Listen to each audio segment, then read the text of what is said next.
Hello everyone, I am Hema Sati Sharma and student. We are discussing the chapter light for class 7.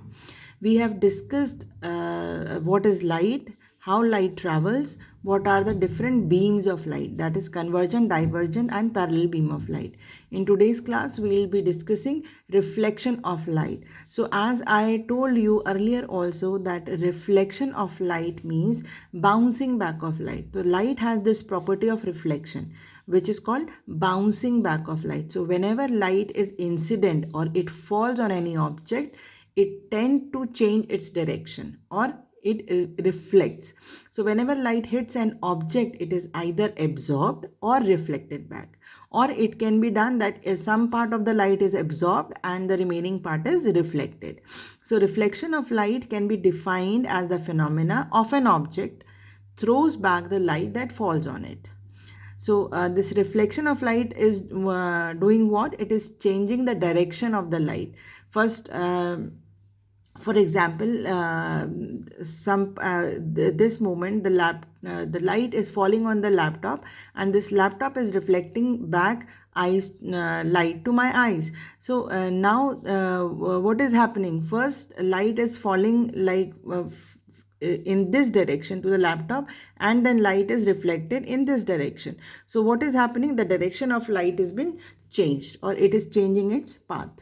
So here you can see in this picture, this light source, light is falling on mirror, and from mirror it is reflected back. So how the direction or the path of light is being changed when it is reflected back. Now there are some certain situations where some surfaces, which are generally shiny surfaces or mirror, or some shiny surfaces like stainless steel plate, shining steel spoon, they can act as mirror. Because they can change the direction of light which falls on it. So basically there are few objects which reflects light in the amount of light reflected is almost 100%, and therefore an image can be formed. These are generally shiny surfaces or mirrors. So as we discussed earlier, the process of reflection changes the direction of light. Now the surface of water can also act as a mirror, because it also can change the path of light, and that is why we see the reflection of trees or buildings in water. So you must have experienced this in your real life, that whenever you take a new stainless steel plate or a shining steel spoon, you can see your reflection on that. And plain mirror we use every day for dressing purposes. And you must have also experienced or you have seen your image in water whenever you visit some lake or pond, etc.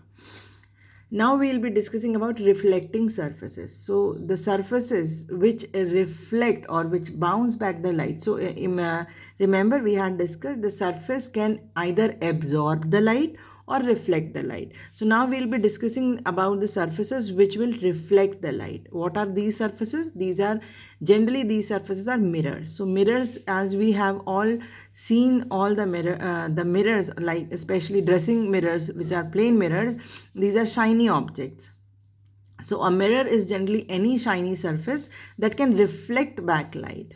Following are the types of mirror that are most widely used. First is plain mirror, and which has the plain surface, right? So that means it is not curved, and the image which is formed by the plain mirror are the reflected images in their normal proportion but reversed from left to right. So what does it mean? So whenever you see yourself in the mirror, so whatever you see in the mirror is not you, it is the image of yours. And how that image is formed? That image is formed because of the reflection. So if you remember, light is falling on you, you are acting as an object, light is falling on you, and you are reflecting the light back to the mirror, and mirror is again reflecting back the light to your eyes, where you can see your image in the mirror. And you must have also observed that when you are standing in front of the mirror, you look exactly the same, like same height, same size, same proportion, etc. But the only thing is that your left becomes the right of the image. So if you pick up your hand, left hand, image will pick up its right hand. So basically the image which is formed in a plane mirror is exactly the same as the object, but lateral inversion or left to right reversal is there. So the objects left become the images right, or images objects right become images left. Now we'll discuss spherical mirrors or curved mirrors in our next lecture. Thank you.